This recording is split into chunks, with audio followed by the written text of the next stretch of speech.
Halo semuanya, perkenalkan saya Gerdaliani Agustin dengan NIM 2021055 dan rekan saya.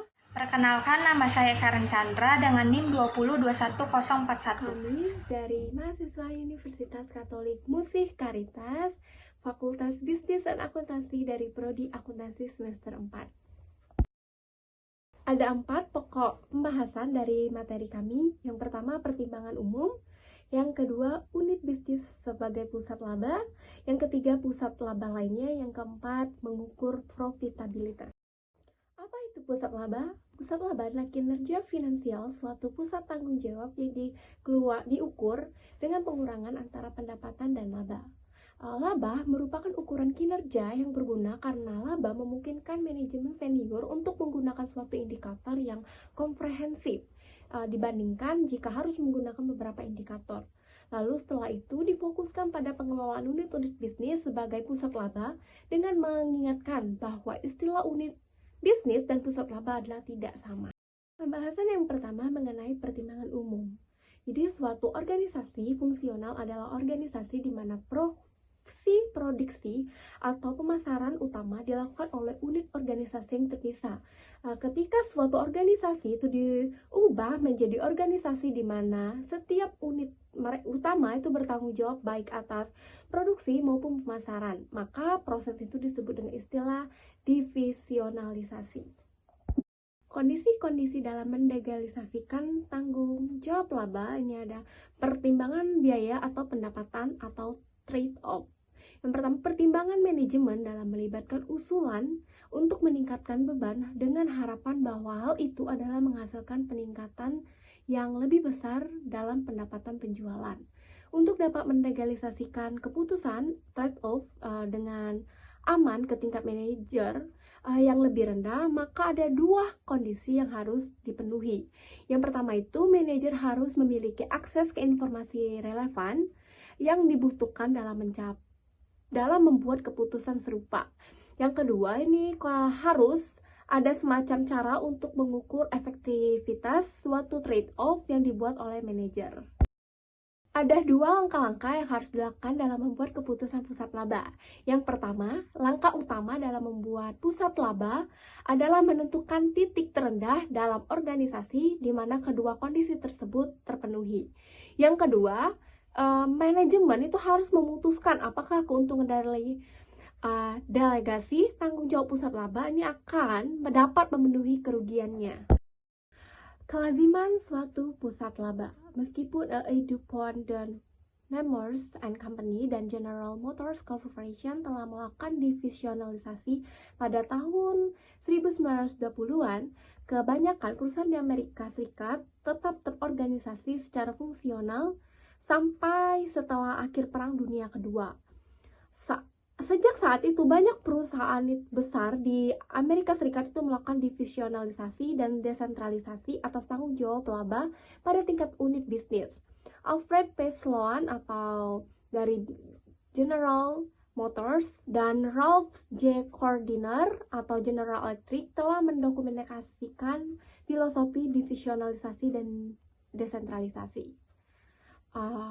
Jumlah keterangan yang dikirim, Amerika Serikat 1000, Belanda tidak ada, India tidak ada. Jumlah responden dari Amerika Serikat itu ada 666, Belanda tidak ada, India tidak ada. Tingkat respons dari Amerika Serikat ada 67%, Belanda tidak ada, dan India tidak ada. Selanjutnya jumlah respon yang dapat digunakan dari Amerika Serikat itu terdiri dari 638, dari Belanda 72, dan India 105. Perusahaan dengan dua pusat laba atau lebih dari Amerika Serikat 93%, dari Belanda 80%, dan India 68%. Ada 8 manfaat dari pusat laba. Yang pertama, kualitas keputusan yang dapat meningkat karena keputusannya dibuat oleh para manajer yang paling dekat dengan titik keputusan. Yang kedua, kecepatan dari pengambilan keputusan operasional yang meningkat karena tidak perlu mendapatkan persetujuan terlebih dahulu dari kantor pusat. Yang ketiga, manajemen kantor pusat laba bebas dari pengambilan keputusan harian sehingga dapat berkonsentrasi pada hal-hal yang lebih luas. Yang keempat, manajer yang hanya tunduk pada sedikit batasan korporat lebih bebas untuk menggunakan imajinasi dan inisiatifnya. Manfaat yang kelima, karena pusat laba serupa dengan perusahaan independen, maka pusat laba ini memberikan tempat pelatihan yang sempurna bagi manajemen utama. Keenam, kesadaran laba dapat ditingkatkan karena para manajer yang bertanggung jawab atas laba akan selalu mencari cara untuk meningkatkan labanya. Yang ketujuh, pusat laba memberikan informasi yang siap pakai bagi manajemen puncak mengenai profitabilitas dari komponen-komponen individual perusahaan. Yang kedelapan, karena output yang dihasilkan itu telah siap pakai, maka pusat laba sangat responsif terhadap tekanan untuk meningkatkan kinerja kompetitifnya. Selain manfaat, ada pun 8 kesulitan dengan pusat laba. Yang pertama, pengambilan keputusan yang terdesentralisasi akan memaksa manajemen puncak untuk lebih mengandalkan laporan pengendalian manajemen dan bukan wawasan pribadinya atas suatu operasi, sehingga mengakibatkan hilangnya pengendalian. Kesulitan yang kedua, jika manajemen kantor pusat lebih mampu dan memiliki informasi yang lebih baik dari manajemen pusat laba pada umumnya, maka kualitas keputusan yang diambil pada tingkat unit akan berkurang.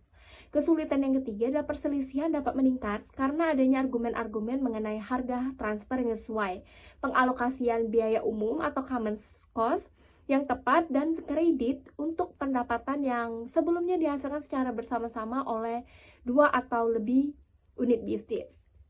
Kesulitan yang keempat adalah unit-unit organisasi yang pernah bekerja sama sebagai unit fungsional akan saling berkompetisi satu sama lain. Peningkatan laba untuk suatu manajer dapat berarti mengurangi laba bagi manajer lain. Kesulitan yang kelima, divisionalisasi dapat mengakibatkan biaya tambahan karena adanya tambahan manajemen, pegawai, dan pembukuan yang dibutuhkan, dan mungkin mengakibatkan duplikasi tugas di setiap pusat laba. Kesulitan yang keenam, para general manager yang berkompeten mungkin saja tidak ada dalam organisasi fungsional karena tidak adanya kesempatan yang cukup untuk mengembangkan kompetisi manajemen utama. Kesulitan yang ketujuh adalah mungkin ada banyak tekanan atas profitabilitas jangka pendek dengan mengorbankan profitabilitas jangka panjang karena ingin melaporkan laba yang tinggi. Manajer pusat ini dapat lalai melaksanakan penelitian dan pengembangan, program-program pelatihan ataupun perawatan. Untuk kesulitan yang terakhir, tidak ada sistem yang sangat memuaskan untuk memastikan bahwa optimalisasi laba dari masing-masing pusat laba akan mengoptimalkan laba perusahaan secara keseluruhan. Pembahasan kedua mengenai unit bisnis sebagai pusat laba. Jadi hampir semua unit bisnis itu diciptakan sebagai pusat laba karena manajer yang bertanggung jawab atas unit tersebut memiliki kendali atas pengembangan produk, proses produksi, dan pemasaran. Para manajer tersebut berperan untuk mempengaruhi pendapatan dan beban sedemikian rupa sehingga dapat dianggap bertanggung jawab atas laba bersih. Batasan atas wewenang unit bisnis. Jika suatu perusahaan dibagi menjadi unit-unit bisnis sepenuhnya independen, maka perusahaan tersebut akan kehilangan manfaat dari sinergi dan ukuran yang ada. Lebih jauh lagi, jika semua wewenang yang diberikan oleh Dewan Direksi kepada CEO didelegasikan kepada manajer unit bisnis, maka berarti bahwa manajemen senior melepaskan tanggung jawabnya sendiri. Akibatnya struktur unit bisnis mencerminkan trade-off antara otonomi unit bisnis dan batasan perusahaan. Efektivitasnya, suatu organisasi unit bisnis sangat bertanggung pada hal tersebut. Batasan dari unit bisnis lain. Pengelolaan suatu pusat laba dalam hal pengendalian ini atas 3 jenis keputusan. Keputusan yang pertama adalah keputusan produk, barang atau jasa, apa saja yang harus dibuat dan dijual. Keputusan yang kedua adalah keputusan pemasaran, bagaimana, di mana, dan berapa jumlah barang atau jasa yang akan dijual.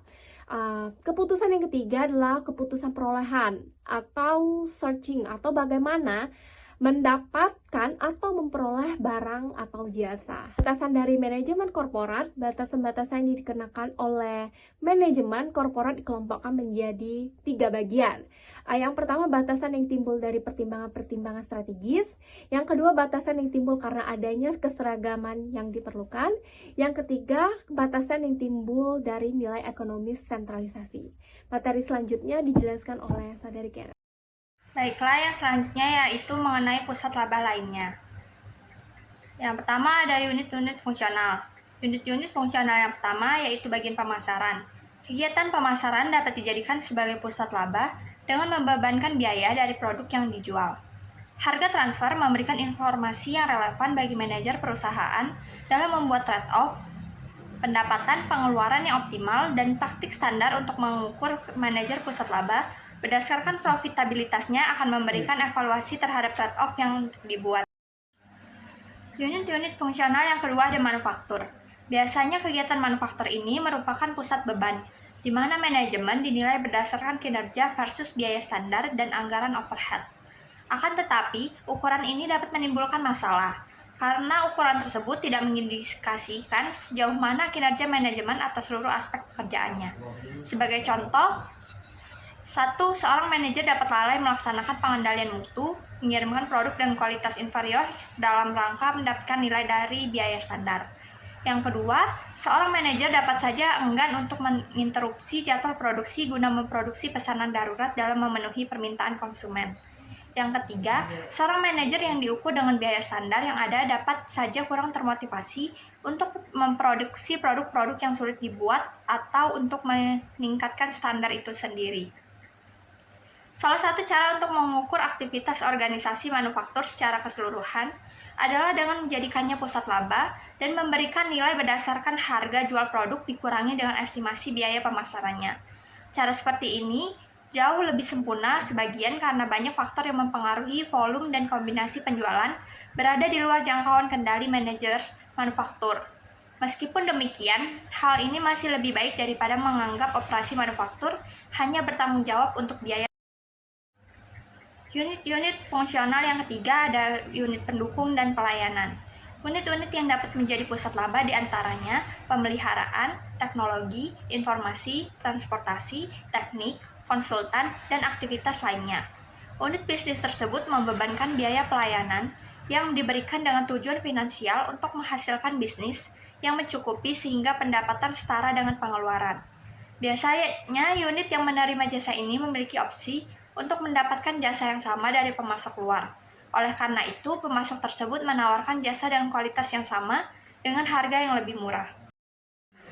Bagian yang selanjutnya yaitu organisasi lainnya. Suatu perusahaan dengan operasi cabang yang bertanggung jawab atas pemasaran produk perusahaan di wilayah geografis tertentu seringkali menjadi pusat laba secara alamiah. Meskipun para manajer cabang tidak memiliki tanggung jawab manufaktur atau pembelian, profitabilitas seringkali merupakan satu-satunya ukuran kinerja yang paling baik. Selain itu, pengukuran laba merupakan suatu alat motivasi yang sempurna. Sebagai contoh, pusat laba adalah toko-toko dalam rantai retail, restoran-restoran pada rantai makanan cepat saji atau fast food chain, dan hotel-hotel pada rantai hotel. Bagian D yaitu mengenai mengukur profitabilitas. Ada dua jenis pengukuran profitabilitas dalam mengevaluasi suatu pusat laba. Yang pertama ada kinerja manajemen. Pengukuran ini memiliki fokus pada hasil kinerja manajemen. Pengukuran ini digunakan untuk perencanaan atau planning, koordinasi atau coordinating, dan pengendalian atau controlling. Kegiatan sehari-hari dari pusat laba dan sebagai alat untuk memberikan motivasi yang tepat bagi kinerja manajer. Yang kedua ada kinerja ekonomis. Pengukuran ini memiliki fokus pada kinerja pusat laba sebagai suatu entitas ekonomi. Yang selanjutnya ada jenis-jenis ukuran kinerja. Kinerja suatu pusat laba selalu diukur dari laba bersihnya. Meskipun demikian, kinerja manajemen pusat laba diukur berdasarkan 5 ukuran profitabilitas, yaitu yang pertama ada margin kontribusi, yang kedua adalah laba langsung, yang ketiga laba yang terkontrol, yang keempat pendapatan belum kena pajak, dan yang kelima ada pendapatan bersih. Yang pertama yaitu margin kontribusi. Margin kontribusi ini menunjukkan rentang antara pendapatan dan beban variabel.